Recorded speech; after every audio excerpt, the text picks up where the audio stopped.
Hello, friends. Okay, imagine this. Something's coming that could really change how you pay for driving on India's highways.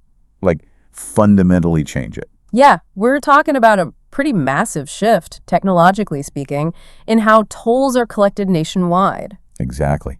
And the headlines, well, they're buzzing with this idea, this sort of dream scenario. A 20-kilometer toll-free ride. Sounds appealing, doesn't it? It really does. But, as we often find, these kinds of promises usually come packaged with big upgrades, and sometimes there are hidden conditions. So our mission in this deep dive is really to get past those catchy headlines. We want to properly understand this new system, figure out what it actually means for you, the driver on the ground. And how it balances what the government wants to achieve with, individual concerns.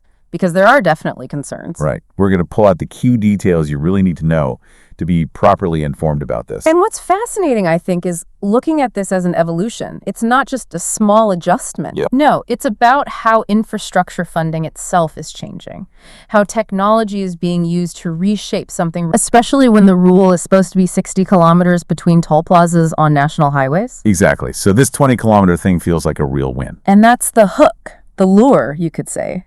But, and this is crucial, there's the catch, or the condition. Okay, here we go. This 20-kilometer exemption, it only applies if your private vehicle has the new specific system installed, the GNSS system, that's Global Navigation Satellite System, working through an onboard unit, an OBU. An OBU, okay. And here's the really important fine print.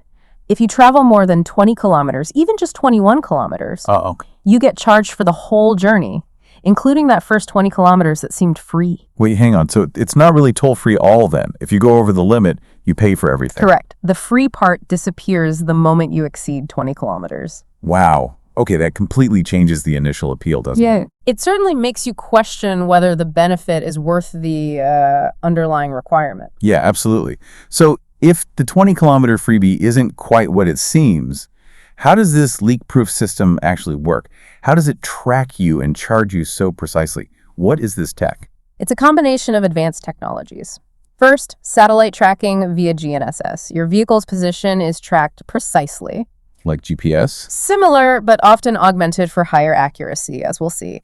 This works with that onboard unit, the OBU, installed in your car. So the OBU talks to the satellite system. Exactly. And it enables automatic toll deduction, probably from a linked account, much like FASTag does now, but potentially on a per kilometer basis. So FASTag is going away. That's the plan. FASTag will be gradually phased out as the OBU system rolls out. Okay. And there's even talk of using high security number plates as maybe a third way to collect tolls, kind of like how speed cameras automatically issue fines now using number plate recognition. Right. ANPR technology. And the expectation is, just like FASTag became mandatory, remember the double toll penalty if you didn't have it. Oh, yes. Well, this OBU system is expected to become compulsory, too. Mandatory installation. What about cars that already have GPS, like for those emergency panic buttons? Good question.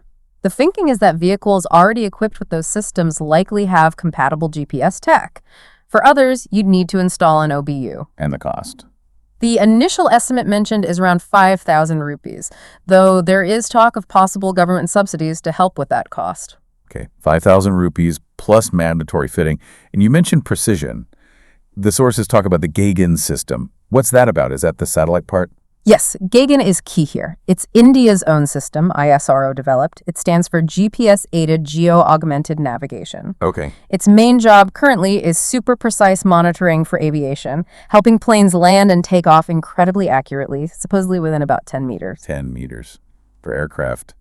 That's impressive. It is, and the idea is to use that same high-accuracy technology for tolling, to know definitively if your vehicle was actually on the tolled highway. Ah, so it eliminates disputes like I wasn't even on that road.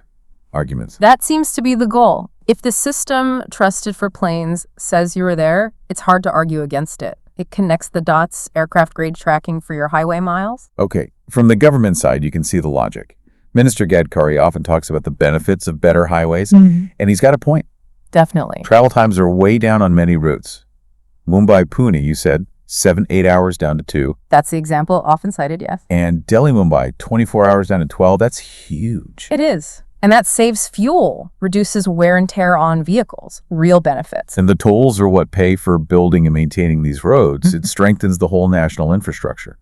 Makes sense. Absolutely. That's the government's perspective, and those benefits are real. But there's the other side, the public perception. And here, the critical insight is that while the government sees progress, some people see it very differently. One source used the phrase triple tax collection. Triple tax. How so? Well, the feeling is you pay road tax, you pay tax on fuel, and then you pay tolls on top.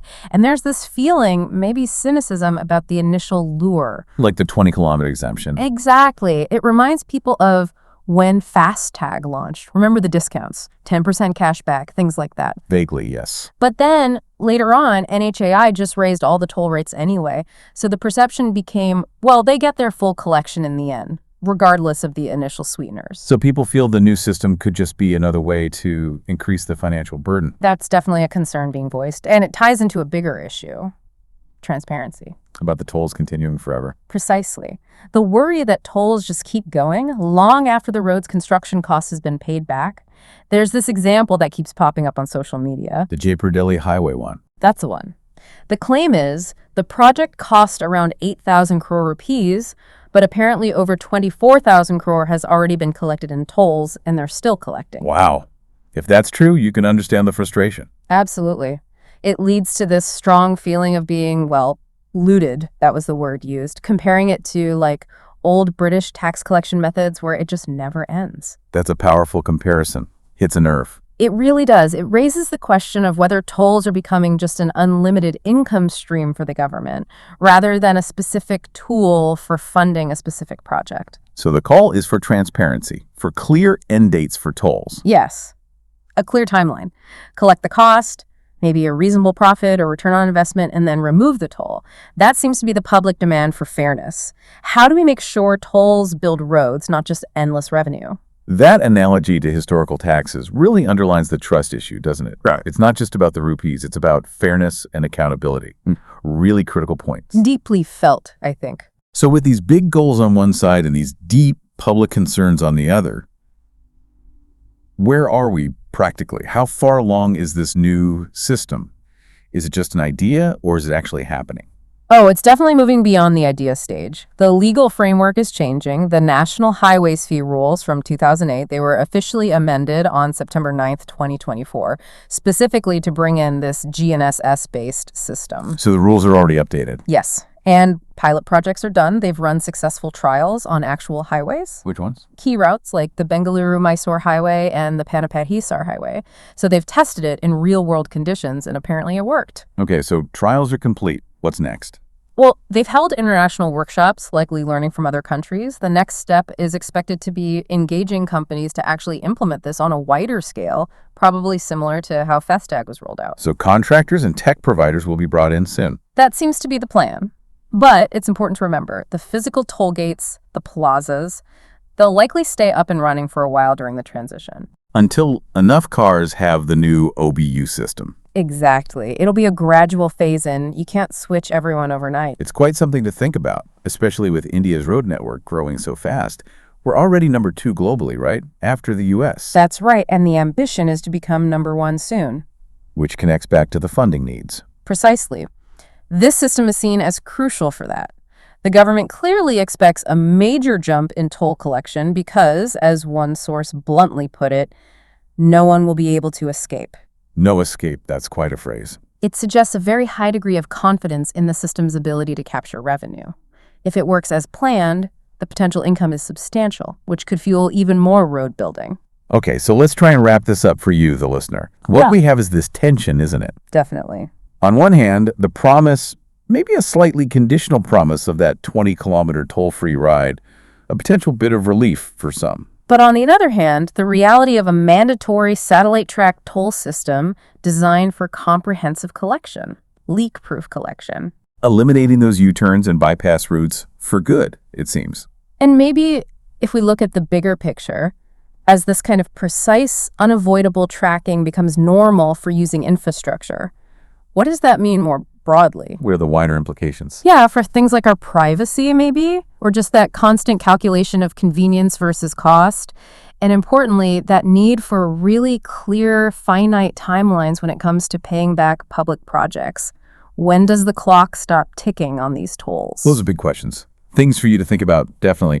For those of you driving these roads, it could mean a real change in your daily costs and experience. And for all of us as citizens, it raises these larger points about how we fund the future and our relationship with the technology that manages it. So what does this all mean for you as a driver and, as a citizen trying to navigate this changing landscape? Lots to consider.